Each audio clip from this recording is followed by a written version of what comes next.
आइए बच्चों जान लेते हैं वायु प्रदूषण के बारे में।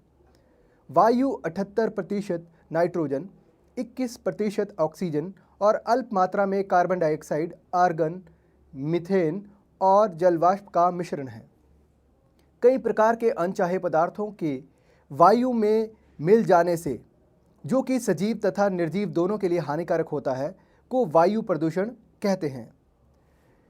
वायु कैसे प्रदूषित होती है, इसके बारे में हम जान लेते हैं। जो पदार्थ वायु को संदूषित करते हैं उन्हें वायु प्रदूषक कहा जाता है। आइए कुछ वायु प्रदूषक स्रोतों के बारे में बात करें। कभी कभी ये प्रदूषक प्राकृतिक स्रोतों जैसे ज्वालामुखी के फटने, वनों की आग द्वारा आ सकते हैं। मानवीय क्रियाकलापों जैसे फैक्ट्रियाँ, विद्युत संयंत्र तथा वाहनों से निकला हुआ धुआं वायु प्रदूषण करता है। वाहनों से अधिक मात्रा में carbon dioxide, carbon monoxide, nitrogen oxide तथा धुआं उत्पन्न होता है। कार्बन मोनोऑक्साइड एक बहुत विषैली गैस है जो कि हमारे रुधिर में ऑक्सीजन धारण करने की क्षमता को घटाती है। कई उद्योग भी वायु के प्रदूषण के लिए उत्तरदायी हैं। पेट्रोलियम परिष्करणशालाएं सल्फर डाइऑक्साइड तथा नाइट्रोजन ऑक्साइड जैसे गैसीय प्रदूषकों का प्रमुख स्रोत हैं। यह गैसें वायुमंडल में उपस्थित जलवाष्पों के साथ प्रतिक्रिया करके सल्फ्यूरिक अम्ल तथा नाइट्रिक अम्ल बनाती हैं। यह वर्षा को अम्लीय बनाकर वर्षा के साथ पृथ्वी पर बरस जाते हैं। इसे अम्लीय वर्षा कहा जाता है। अम्लीय वर्षा जीव जंतुओं और ऐतिहासिक भवनों को खराब करती है। पर्यटकों को सबसे अधिक आकर्षित करने वाला भारत के आगरा में स्थित ताजमहल चिंता का विषय बना हुआ है, क्योंकि वायु प्रदूषक इसके सफ़ेद संगमरमर को बदरंग कर रहे हैं। अम्ल वर्षा के कारण स्मारक के संगमरमर का संक्षारण होता है। इस परिघटना को संगमरमर का कैंसर भी कहा जाता है। मथुरा तेल परिष्करणी से उत्सर्जित काजल कण जैसे निलंबित कणों का संगमरमर को पीला करने में योगदान है। ताजमहल को बचाने के लिए सर्वोच्च न्यायालय ने उद्योगों को सीएनजी और एलपीजी जैसे स्वच्छ ईंधनों का उपयोग करने के आदेश जारी किए हैं। अन्य प्रकार के प्रदूषक क्लोरोफ्लोरोकार्बन हैं, जिनका उपयोग रेफ्रिजरेटरों, एयर कंडीशनरों तथा एरोसोल फुहार में होता है। सीएफसीज के द्वारा वायुमंडल की ओजोन परत पर क्षतिग्रस्त होने का प्रभाव पड़ता है। यह ओजोन परत सूरज से आने वाली पराबैंगनी किरणों को रोककर हमें कैंसर से बचाती हैं। आइए बच्चों अब जानकारी प्राप्त कर लेते हैं पौधाघर प्रभाव के बारे में। सूर्य की किरणें वायुमंडल से गुजरने के पश्चात पृथ्वी की सतह को गर्म करती हैं। पृथ्वी पर पड़ने वाले सूर्य के विकिरणों का कुछ भाग पृथ्वी अवशोषित कर लेती है और कुछ भाग परावर्तित होकर वापस अंतरिक्ष में लौट जाता है। परावर्तित विकिरणों का कुछ भाग वायुमंडल में रुक जाता है। यह रुका हुआ भाग यानी कि विकिरण पृथ्वी को और गर्म करता है। यदि आपने किसी पौधशाला यानी कि नर्सरी अथवा अन्य किसी स्थान पर पौधा घर देखा हो तो याद कीजिए कि सूर्य की ऊष्मा पौधा घर में प्रवेश तो कर पाती है पर इससे बाहर नहीं निकल पाती। यही रुकी हुई ऊष्मा पौधा घर को गर्म रखती है। पृथ्वी के वायुमंडल द्वारा रोके गए विकिरण यही कार्य करते हैं। यही कारण है कि इसे पौधाघर प्रभाव कहा जाता है। इस प्रक्रम के बिना पृथ्वी पर जीवन संभव नहीं हो सकता, परंतु अब यह प्रक्रम जीवन के लिए खतरा बन गया है। इस प्रकार के लिए उत्तरदायी गैसों में से एक है कार्बन डाइऑक्साइड गैस। यदि वायु में कार्बन डाइऑक्साइड की अधिकता हो तो यह प्रदूषक की भांति कार्य करती है।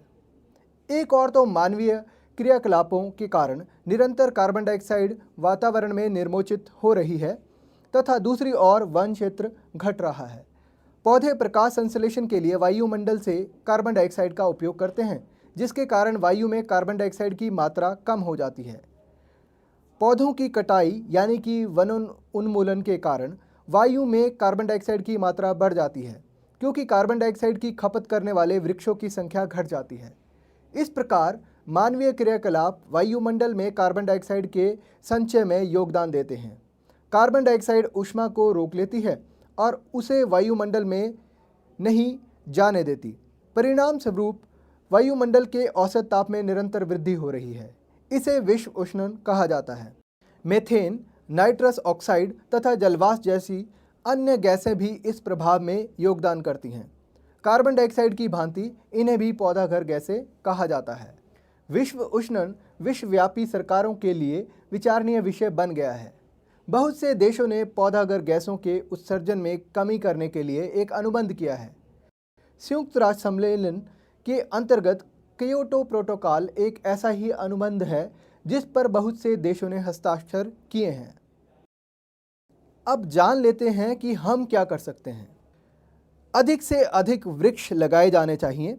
कचरे को जलाने से बेहतर है कि उसे कंपोस्ट पिट में डाल दें। वाहनों को सीसा रहित पेट्रोल, सीएनजी जैसे अन्य ईंधनों से चलाना चाहिए। जीवाश्म ईंधनों के स्थान पर वैकल्पिक ईंधनों को अपनाने की आवश्यकता है।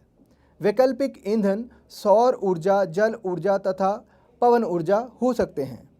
बच्चों, आइए अब जान लेते हैं जल प्रदूषण के बारे में। जब भी वाहित मल, विषैले रसायन, गाद आदि जैसे हानिकारक पदार्थ जल में मिल जाते हैं तो जल प्रदूषित हो जाता है। जल को प्रदूषित करने वाले पदार्थों को जल प्रदूषक कहा जाता है। भारत में अत्यधिक मात्रा में कूड़ा करकट, अनुपचारित वाहित मल, मृत जीव तथा अन्य बहुत से हानिकारक पदार्थ सीधे ही नदी में फेंक दिए जाते हैं। फसलों की सुरक्षा के लिए कीटनाशकों का इस्तेमाल किया जाता है। ये जल में घुलकर खेतों से जलाशय तक पहुंच जाते हैं और ये भूमि में भी रिस कर भौम जल को प्रदूषित करते हैं। गंगा भारत की एक विशाल नदी है। आइए इसके बारे में एक विशिष्ट अध्ययन करें। गंगा संसार की 10 ऐसी नदियों में से एक है जिनका अस्तित्व खतरे में है। इसके प्रदूषण स्तर में निरंतर वृद्धि हो रही है। इसका कारण इसके किनारे पर बसे शहर और बस्तियां हैं। इस नदी में लोगों को स्नान करते, कपड़े धोते, मल मूत्र त्यागते देखा जा सकता है। वे इस नदी में कूड़ा करकट, फूल, पूजा सामग्री, जैव अनिम्नीयकरणीय पॉलीथीन की थैलियां फेंकते हैं।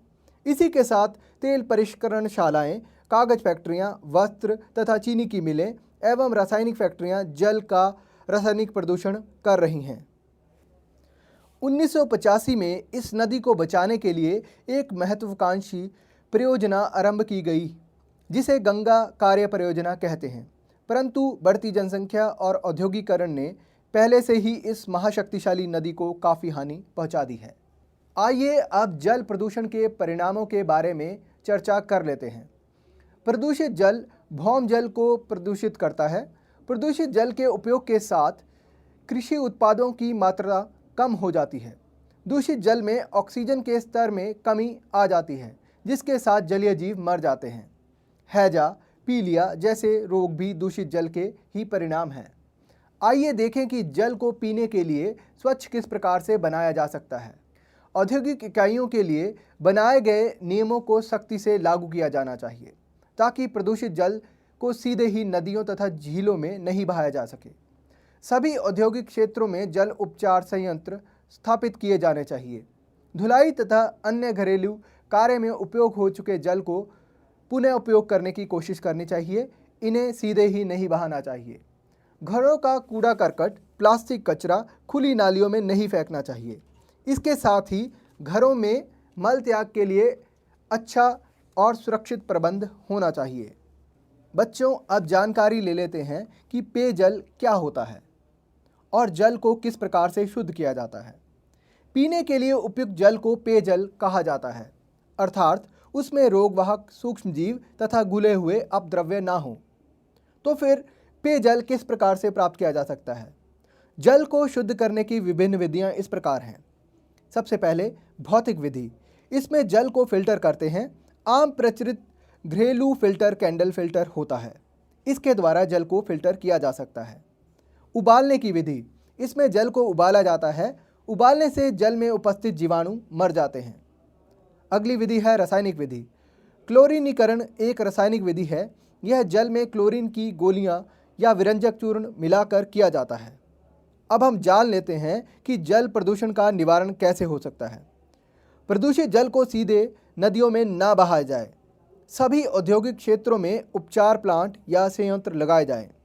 जल को बेकार न जाने दिया जाए। कम उपयोग, पुनः चक्रण तथा पुनः प्राप्त करने के मूल मंत्र को हमें हमेशा से याद रखना चाहिए।